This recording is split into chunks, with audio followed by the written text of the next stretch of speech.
ভগবান শ্রীকৃষ্ণ বলেন, সময়কে কখনো দেখা যায় না, কিন্তু সময়ে অনেক কিছু দেখিয়ে দেয়। ঠিক তেমনি আপনত্ব সবাই দেখায়, কিন্তু কে সত্যিই আপন তা শুধু সময়ই বোঝায়।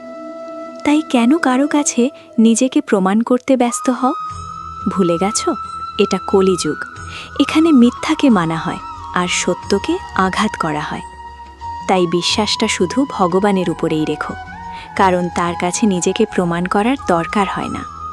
রাধে রাধে। ভগবান শ্রীকৃষ্ণ বলেন, কাউকে নিজের জীবনে বেশি গুরুত্ব দিও না, কারণ মানুষ যখন বুঝতে পারে সে তোমার কাছে খুবই প্রিয়, তখনই সে তোমাকে অবহেলা করতে শুরু করে। নিজের সুখ অন্যের হাতে দিও না, বরং আমার উপর সমর্পণ করো, কারণ যে নিজের সবটুকু আমার উপরে সমর্পণ করে সেই জীবনে চির শান্তি খুঁজে পায়। রাধে রাধে।